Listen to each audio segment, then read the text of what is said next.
maaf ya Ustadz. Wallahu a'lam. Tapi memang benar ya jamaah ya, tetangga adalah orang terdekat kita selain keluarga ya, betul begitu jamaah.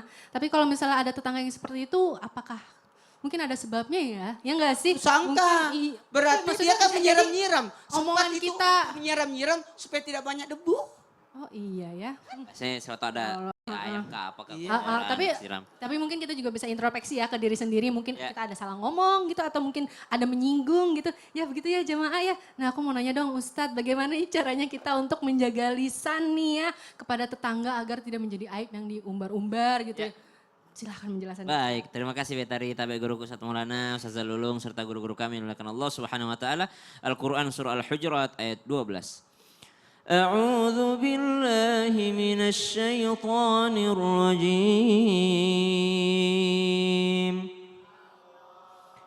Ya ayyuhalladzina amanu ijtanibu katsiran minadh-dhann inna ba'dadh-dhanni ithmun wa la tajassasu wa la yaghtab ba'dukum ba'dhan أيحب أحدكم أن يأكل لحم أخيه ميتا فكرهتموه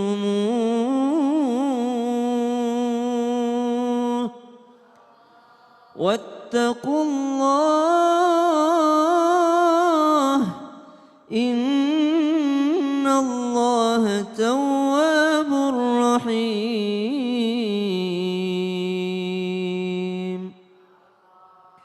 Menjaga lisan kepada tetangga agar tidak menjadi aib yang diumbar-umbar. Subhanallah, haknya tetangga ini luar biasa. Sampai-sampai para sahabat Nabi radhiyallahu anhum wa radhahum ajma'in menyangka bahwa tetangga itu termasuk ahli waris. Kenapa? Karena melihat perlakuan Rasulullah kepada tetangganya yang begitu mulia. Sehingga para tetangga Nabi SAW tidak ada yang membenci Nabi Muhammad. Yang mereka benci adalah karena beliau adalah Rasulullah SAW.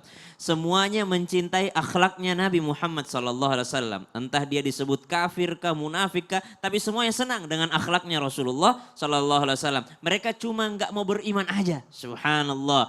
Lihat bagaimana seorang Imam Hasan al-Basri ketika rembes tetangga air daripada mohon maaf toiletnya rembes kepada rumahnya bertahun-tahun sampai pada akhirnya tetangga ini bertamu ke rumahnya Imam Hasan al-Basri. Dia lihat saat dari kapan ini rembes airku ini, kata Imam Hasan al-Basri, sudah puluhan tahun. Ya Rob, kenapa engkau tidak pernah bilang? Dia bilang, tidak apa-apa, saya bisa melapnya, saya bisa membersihkannya, tapi saya khawatir kalau saya kasih tahu kamu malah sakit hati, saya tidak bisa membersihkan hatimu. Subhanallah, dengan ini tetangganya masuk Islam. Lihat bagaimana Abdullah bin Mubarak tetangganya pengen supaya Abdullah bin Mubarak tetap di situ. Kenapa? Akhlak kepada tetangga. Maka dikatakan jikalau ingin tetangga menceritakan kebaikan tentang kita, maka tidak ada jalan lain, satu-satunya adalah berbuat baik, berakhlak baik. Kalaupun kita sudah berbuat baik tapi masih diomongin jelek, itu urusan dia sudah. Tapi tugas kita adalah menjaga diri kita dan senantiasa sibuk menghitung-hitung keburukan kita. Jangan sampai kita sibuk menghitung keburukan tetangga sampai lupa menghitung keburukan kita. Wallahu ta'ala. Jadi apa yang kamu tabur itu yang kamu tuai ya. Ya iyalah. Jadi mending kita udah yang baik-baik aja ya. Al-jar qabla dar, lihat tetangga dulu baru lihat rumahnya. Masya Allah. Terima kasih. Sama-sama, Tasya. Betari. Tepuk tangan jamaah. Masya Allah. Oh iya tadi masih banyak ya jamaah yang tunjuk tangan tapi belum kebagian giliran untuk bertanya. Yaudah kalau gitu langsung aja yuk kita masuk ke segmen Tanya Dong Ustadz. Kami semua tanya dong Ustaz. Yang tadi belum kebagian untuk bertanya, ayo tunjuk tangan lagi. Siapa yang mau bertanya? Siapa ayo? Siapa? Bu mau nanya? Ibu ya Bu ya semangat Bu. Silahkan. Bismillahirrahmanirrahim. Nama saya Lilis dari Majelis Taklim Nurul Wasiat ya, dari Majelis Taklim Nurul Masya Wasiat Allah. dari Garut. Ya tepuk tangan jamaah. Ayo Bu semangat, pertanyaannya apa? Mau bertanya, maaf ya. Izin mau bertanya ke Ustazah Lulung. Ustadz Ya. Lulung. Zaman sekarang kan banyak orang yang bermuka dua. Di depan bisa menjaga ucapan dengan baik, di belakang beda lagi. Terus bagaimana caranya bagi kita yang menjadi korban orang bermuka dua untuk memberi balasan untuk memberi. Oh, Masya Allah. Ya nasib kita kalau misalnya sama orang bermuka dua ya kita nombok beliin skincare-nya 2 kali, bedak 2 kali gitu ya. Ustazah Lulung, Berarti kalau orang bermuka dua harus ketemu sama orang yang tidak punya muka dong. aduh biar dibagi gitu ya. Mohon izin Ustaz Sam, Ustaz Maulana dan juga jemaah yang cantik-cantik manja serta yang GGS ganteng-ganteng soleh. Gimana? Gimana sih kalau misalnya kita nih ya pemirsa yang ada di rumah nih, ayo pemirsa. Gimana kalau misalnya kita ketemu seseorang yang bermuka dua, di depan lain, di belakang lain. Jadi kalau seperti ini nih, pertama abaikan saja. Mungkin dia hidupnya kurang bahagia.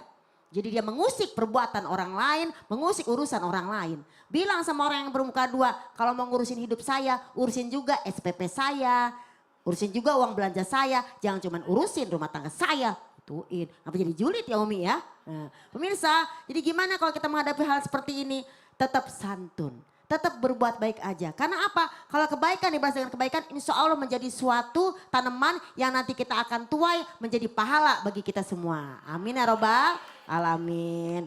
Dan yang kedua, kenapa tetap santun dan jangan diambil hati? Kenapa kalau diambil hati? Kita sama dengan dia. Nauzubillahimin.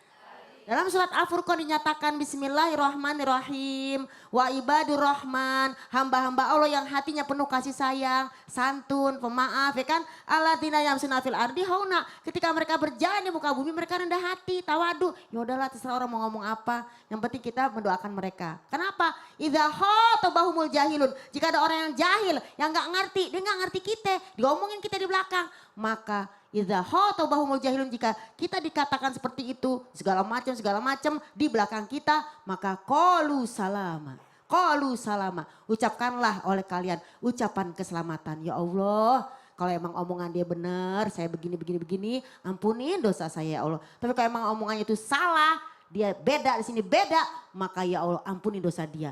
Jadi keren, Islam itu indah, ya enggak? Islam itu indah. Jadi kalau misalnya dia ngomongnya benar, si Lulung itu kan julid, si Lulung kan gini, ya Allah kalau emang itu benar ampuni dosa saya ya Allah. Tapi kalau emang dia bohong, maka ampuni dosa dia.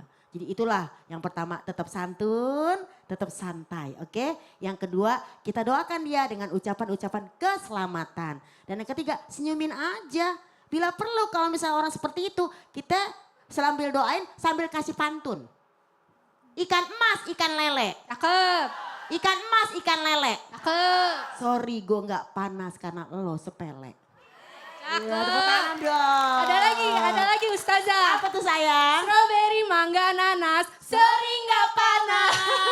Yes, strawberry, mangga, apel, Sorry. gak lepel. Udah terus ah. Terima kasih Udah Ustazah nih. Lulung, Masya Allah tepuk tangan jemaah. Yeay. Itu ya, jadi santun, santuy, mendoakan dan senyumin aja ya. Ibu cukup jelas ya Bu, Alhamdulillah. Ayo siapa lagi nih yang mau bertanya, tunjuk Siapa tangannya, lagi? tunjuk tangannya.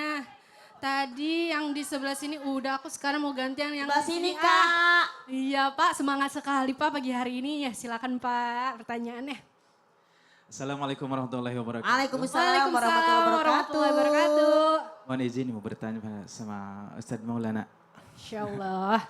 Silakan Pak. Apa Ustadz, apakah ada nih ucapan yang memang ternyata bisa menjadi doa? Ya, nama Dan- Bapak siapa Pak? Oh iya, sampai. Saking semangatnya, iya sakit semangat. Saya sudah kenal Apa aja ada ya. apa? Saya Mulyana dari Majelis Ustadz Maulana. Mulyana. Mulyana. Bertanya ke Maulana. Wah, Iya. cocok bener. Masya Allah. Dari mana Pak? Dari Majelis Taklim Nurul Wasiat. Oh iya. Di daerah mana? Garut, iya. Oh, Garut. Masya Allah. Baik, tadi apa ya? Mau nanya, Lupa ya. Pak. Iya, Kaget. tuh. Saking senengnya. Kadang-kadang sama Ustaz. Ya mau nanya bukan mau ceramah ya. Iya, Pak. Apakah ada ucapan yang ternyata bisa menjadi doa Ustaz? Dan memang katanya sering diaminin sama malaikat. Kira-kira ucapannya kayak gimana Ustaz? Oke. Kapan? Makasih. Jazak kasiran. Jazakallah. Terima kasih Masya Oh, iya. Allah. Boleh silakan Ustadz. Lewatan. Ya, Offset. Izin kepada semuanya, Ustaz Sam dan Ustazah Lulung dan Aja Betari. Masya Allah. Satu hal buat kita. Pertanyaan siapa? Mulyana. Pertanyaan Bapak Mulyana, apakah ada ucapan yang bisa menjadi doa yang sering diaminkan oleh para malaikat? Justru ucapan kita diaminkan oleh malaikat. Kalau dulu ada kisah Nabi mengaminkan doanya malaikat. Yang pertama, barang siapa yang dapat Ramadan, barang siapa yang dapat orang tua, barang siapa yang mendengarkan nama-nama Nabi. Kan begitu kan waktu Nabi naik mimbar. Kalau ini ucapan yang diaminkan oleh malaikat. Ternyata ada. Ucapan rindunya kita kepada saudara kita. Ucapan cintanya kita kepada saudara kita nun jauh di sana. Apanya? Apanya? Doa. Mendoakan saudara yang jauh. Contoh kita mendoakan saudara kita di Palestina. Atau mendoakan keluarga kita nun jauh lagi sakit. Katanya lagi sakit. Kita doakan. Dan doa itu dia tidak tahu kalau dia didoain. Jadi tidak tahu kalau dia didoain, maka diaminkan malaikat. Kita ini bukan ulama, kita orang biasa-biasa saja. Tapi karena keseringan kita mendoakan orang-orang dalam artian yang tidak tahu kalau kita doakan atau jauh di sana, maka disitulah letaknya diaminkan doanya oleh para malaikat. Apa keuntungannya? Mau tahu keuntungannya? Keuntungannya atas apa yang kau doakan terhadap saudaramu, engkau pun dapat. Kata malaikat, amin. Ya Allah, semua yang dimintakan untuk saudaranya, berikan juga padanya. Ya, jangan dijuliti. Ya Allah, usahanya hancur. Jangan. Harusnya kita doakan mudah-mudahan tambah sukses, tambah berkah, Amin. tambah mulia saudaraku nun jauh di sana. Dia lagi berlayar, dia lagi apalagi merantau, dia lagi menuntut ilmu. Bagaimana kabarnya sekarang ya? Ya Allah, gimana kabarnya? Saya tidak pernah dengar kabarnya. Semoga dia sehat selalu. Kata malaikat, semoga engkau disehatkan. Disehatkan juga. Berbalik ya Atas kepada kita. apapun yang kau doakan kepada saudaramu yang jauh, bahkan yang tidak tahu kalau kau doakan, engkau pun dapat. Dapat, Masya Allah. Jadi aminnya malaikat itu supaya kita dapat juga. Amin. Oh ya Ustadz, Pak Maulana izin, saya juga punya nih doa biar kita nggak ngomongin, daripada ngomongin yang jelek gitu ya. Nih aku ada doanya nih. Apa doanya? Bismillahirrahmanirrahim. Bismika Allahumma ayat ta'amud. Amin. Ya benar. Doa tidur ya. Iya, Tidur. mendingan tidur daripada ngomongin orang ya nggak? Masya Allah, terima kasih Ustadz. Boleh tepuk tangannya jemaah. semua. Siapa lagi nih? Ayo, pokoknya yang mau bertanya tadi tunjuk tangan. Ayo, ini saatnya jamaah. Siapa? Ayo. Ini ibu nih yang cakep, Masya Allah. Bajunya kembaran, twin berdua loh. Silahkan ibu. Bismillahirrahmanirrahim. Assalamualaikum warahmatullahi wabarakatuh. Waalaikumsalam warahmatullahi wabarakatuh. Perkenalkan, nama saya Ibu Tuti Nurhayati dari Majelis Taklim Nurul Wasiat Penyandaan Garut. Tepuk tangan jamaah. Silakan Bu. Mohon saya akan bertanya kepada Ustadz Syam. Siap Ibu, mangga. Izin bertanya Ustadz, di zaman sekarang ini banyak sekali orang-orang yang berbicara jelek di media sosial. Apakah ucapan yang jelek-jelek itu akan dipertanggungjawabkan nanti di akhirat? Terima kasih. Wassalamualaikum warahmatullahi wabarakatuh. Waalaikumsalam warahmatullahi wabarakatuh. Semua ucapan ya Bu, baik lisan, terus atau mungkin di sosial media ya, komentar-komentar ya begitu ya, Masya Allah. Terima kasih Ibu. Ustadz yang boleh langsung dijawab, silahkan. Baik guruku Ustaz Maulana, Ustaz Lulung, Kak Betari, penanya serta jamaah yang dimuliakan Allah Subhanahu wa taala. Al-Qur'an surah Yasin ayat 65. A'udzu billahi minasy syaithanir rajim. Al-yawma nakhtimu ala afwahihim wa tukallimuna أيديهم وتكلمنا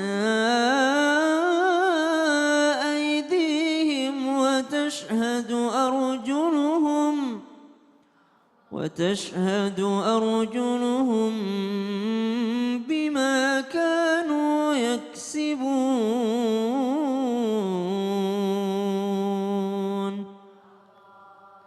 Hari kiamat nakhtimu ala afwahihim, sudah terkunci lagi lisan ini, tidak bisa lagi bicara. Wa tukallimuna aidihim, tapi tangannya yang bicara. Wa tashhadu arjuluhum, kakinya yang bersaksi. Subhanallah. Ternyata nggak usah nunggu hari kiamat. Hari ini bukan ini yang bicara, tapi tangannya, jempolnya bikin komentar, bikin berita hoax, sebarkan kemana-mana. Belum pasti kepastian beritanya sudah disebarkan. Belum pasti ini segala macam, semua videokan. Kecelakaan bukannya ditolong, divideokan. Ada kebakaran bukannya dibantuin, divideokan. Subhanallah, tangan ini subhanallah nggak usah nunggu hari kiamat. Ternyata di akhir zaman bukan lisan lagi yang banyak bicara, tapi tangan juga banyak bicara. Apakah ini dimintai pertanggungjawaban? Jelas. Al-yawma nakhtimu ala afwahihim wa tukallimuna aydihim. Kalau dalam ayat ini tangan berbicara apa? Berbicara apa yang pernah dilakukan oleh tangan ini. Pernah nulis komentar buruk sama orang. Pernah subhanallah ngirim-ngirim ini ke orang lain. Pernah nipu orang melalui teks. Pernah menyakiti perasaan orang tua melalui WA. Pernah menyakiti perasaan tetangga, teman majelis taklim melalui statusnya. Kalau isi ceramahnya menyinggung suami dipasang di status. Tapi kalau isi ceramahnya tentang istri langsung di skip. Subhanallah. Kalau dirinya yang disinggung langsung di skip. Tapi kalau tetangganya yang disinggung langsung jadi status. Tangannya akan bersaksi di hadapan Allah Subhanahu wa ta'ala. Dimintai pertanggungjawaban semua. Inna sam'a, pendengaran. Jangankan berbicara, memperdengarkan. Yang mendengar saja dimintai pertanggungjawaban. Inna sam'a wal basara wal fu'ada. Kullu ulaika kana anhu mas'ula. Kalau kata Al-Quran dalam surah Al-Isra, inna sama, pendengaran dimintai pertanggungjawaban. Makanya anak lahir langsung diisi pendengarannya, langsung diadzanin. Ada juga sebagian bukan hanya lahirnya, meninggalnya ditutup juga pendengarannya, diadzanin juga. Subhanallah. Wal basara, penglihatan, wal fuada, hatta sehati-hati ini dimintai pertanggungjawaban. Kullu ulaika kana anhu mas'ula. Semuanya akan diberikan pertanyaan. Wallahu ta'ala alam. Gitu ya Ustaz. Siap. Ya. Jadi bukan lagi mulut mau harimaumu, jarimu adalah harimaumu ya. Begitu ya. Jarimu jerujimu. Jerujimu ya. Terima kasih Ustaz Sama-sama. Syam. Ibu cukup jelas ya Bu? Alhamdulillah. Tepuk tangannya dong. Yuk biar makin semangat nih. Karena aku mau kasih satu kesempatan lagi nih buat jamaah yang mau bertanya, tunjuk tangan. Ayo siapa lagi yang mau bertanya? Nih ibu yang pojok atas di semangat nih paling pertama ya. Silahkan ibu. Assalamualaikum warahmatullahi wabarakatuh. Waalaikumsalam warahmatullahi wabarakatuh. Saya mau bertanya sama ustazah yang cantik. Masya Allah, tabarakallah. Amin. Alhamdulillah, amin rabbal alamin. Nama saya Teh Juna. Teh Juna. Iya, Teh Juna. Dari Majelis Taklim Nurul Hidayah Garut. Masya Allah. Wasiat, Nurul wasiat, lupa ya. Saking ini. Begini Bu Ustazah, apakah ibadah dan pahala, apakah amalan dan pahala orang yang rajin ibadah itu bisa sirna karena orang tersebut sering mencela orang lain? Gimana sih? Nah, itu mungkin. Terima kasih Bu Ustazah yang cantik. Assalamualaikum warahmatullahi wabarakatuh. Waalaikumsalam warahmatullahi wabarakatuh. Terima kasih Ya Ibu. Allah, pertanyaannya. Tadi di sini ya, di bawah sini Ya ya. biar- Allah, ini gimana ya? Silakan Ustazah. Makasih Bunda Soleha, Jemaah. Yeay. Oh Jemaah. Yeay. Alhamdulillah. Gila. Mohon izin guru-guruku juga semua yang sudah hadir serta pemirsa yang ada di rumah yang tetap menjadi pemirsa yang setia untuk Islam itu indah. Jadi begini loh, misalnya nih kita punya amalan, rajin ngaji, rajin sholat, ibadahnya pokoknya kenceng banget. Tapi rajin juga tuh mulutnya, nauzubillah min zalik ya, menghina dan mencaci orang lain. Kira-kira sirna nggak ya tuh ya? Sirna udah kayak judul lagu Bu. Kira-kira sirna nggak itu amalannya? Yang pertama, menurut Ibnu Qayyim Jauziyah dalam kalimat Kalimus Thayyib ya, bahwasanya kalau orang ini tidak minta maaf, misalnya saya nih menghina ibu nih Nozum Jalik ya, maka kemudian saya meninggal tuh nggak sampai minta maaf, ya sirna tuh amalannya karena nggak sempat minta maaf. Ini menurut dalam kitab Ibnu Qayyim Jauziyah. Tapi kalau semasa hidupnya menghina orang, tiba-tiba dia nyesel, ya Allah, astagfirullahaladzim, dia jadinya apa namanya tuh dia punya rasa-rasa luka batin gitu ya. Rasa-rasa yang tuh orang menghina aku terus ada dia gak pede, ada dia naudzubillah sampai bunuh diri gara-gara ucapan kita bisa juga tidak diampuni oleh Allah. Tapi kalau sebelum kita meninggal, kita minta ampun, minta redonya. Maaf ya Bu, saya udah menghina ibu, ya Allah maaf banget. Dan yang memaafkan juga redo, insya Allah. Masalahnya kita tahu nggak hatinya redo atau enggak. Karena zaman sekarang ini kadang-kadang forgive but not forget. Memaafkan tapi tidak melupakan. Ini masalahnya pemirsa. Jadi yang pertama, hati-hati dengan ucapan. Kalau kita tidak dimaafkan, bisa-bisa amalan kita habis, amalan kita diambil sama dia. Ya kan pahala kita diambil sama dia, dosa dia buat kita. Kan serem. Mending transfer duit daripada transfer dosa kan. Nah, yang kedua, jika kita tidak minta maaf maka tidak diampuni. Tapi kalau dimaafkan insya Allah kita akan diampuni oleh Allah Subhanahu Wa Taala. Makanya nih kalau kita ngomongin masalah hal ini, yuk kita banyak-banyak baca doa. Bismillahirrahmanirrahim. Bismillahirrahmanirrahim. Allahumma inna nas'aluka lisanan zakiron. Ya Allah kami minta kepadamu lisan yang selalu berzikir. Jadi kalau misalnya kita sampai tidak bertaubat, nyawa di tenggorokan, sirna amalan kita. Wa qadimna ma'amilu, ketika amalan kita dibawa di hadapan Allah, maka haba'am mansuro, seperti debu yang berterbangan. Kenapa? Karena pahala kita udah diambil oleh orang lain. Ya nauzubillahimin zalik. Yuk, jangan cuman punya punya ibadah yang banyak, rajin ibadah banyak, tapi tidak punya adab mulutnya. Aduh, karena adab di atas ilmu. Wow, Masya Allah bisa jadi quotes tuh baik sekali Ustazah dari quotesnya ya. Terima kasih Ustazah, boleh tepuk tangan jemaah? Boleh tepuk tangan jemaah, Masya Allah. Makasih kakak saya. Iya, Masya Allah. Ibu cukup jelas ya Bu, Alhamdulillah. Masya Allah seru sekali ya pembahasan kita di pagi hari ini. Tapi jangan kemana-mana ya jamaah, setelah yang satu ini kita akan kembali lagi. Tetap di Islam itu indah, jamaah, oh jamaah. Alhamdulillah.